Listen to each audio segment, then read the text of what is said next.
चालू करतो. काय सांगाल चेअरमन, आजचा अर्थसंकल्प झाला आहे, सर्वसामान्याला पटेल असा अर्थसंकल्प आहे का? काही त्याच्यामध्ये त्रुटी आहेत. त्याच्या त्रुटी निश्चितपणे येणाऱ्या काळामध्ये उपसूचनाद्वारे असतील किंवा सगळ्या तज्ज्ञांच्या अभ्यास करून सगळ्यांशी विचारविनिमय करून सर्व 128 नगरसेवकांची चर्चा करून सर्व वरिष्ठांची चर्चा करून त्याच्यामध्ये काय काय सुधारणा करता येतील, शहराला काय आपला फायदा होईल त्या गोष्टीकडे लक्ष देऊन त्याच्यामध्ये ज्या उपसूचना आपल्याला योग्य वाटतील ते वाटून त्या आम्ही जनरल मॉडेल सादर करताना एकत्रित सादर. एकंदरीत स्थायी समिती जे असेल ते 15 जे सदस्य असतील त्यांच्या सूचना घेऊन नंतर अर्थसंकल्पात मांडणं हे अनिवार्य होते. मात्र आता ते झालेलं नसल्याची खंत जी आहे ते अनेक सदस्य व्यक्त होताना दिसत आहेत.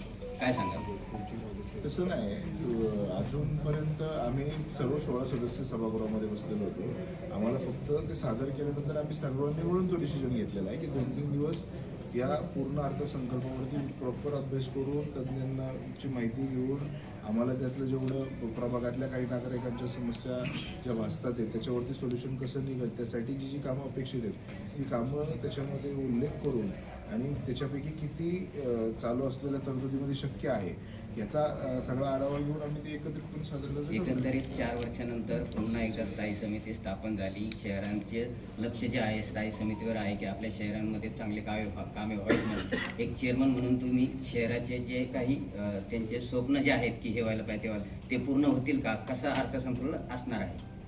निश्चितपणे सर्व अपेक्षा जेवढ्या आम्ही लोकांना आम्ही देखील दाखवल्या आहेत आणि लोकांच्या देखील आहेत आणि ज्या समस्या लोकांना भासतात आहे या सगळ्यांचा समतोल ठेवून शक्य तेवढी सगळी जास्तीत जास्तची कामं आम्ही करण्याचा प्रयत्न. सर्वप्रथम महिलांचे जे शौचालय आहेत तिथे एकतर पाणी नसतं आणि दरवाजेही नसतात आणि स्वच्छताही नसती. त्याबद्दल काय म्हणजे काही योजना काढल्यात का? काही आरोग्यासाठी काही महिला किंवा जेंट्स भरणार आहात का ह्यासाठी? पुढच्या 1-1.5 महिन्यामध्ये तुम्हाला निश्चित त्याच्यामध्ये बदल दिसेल.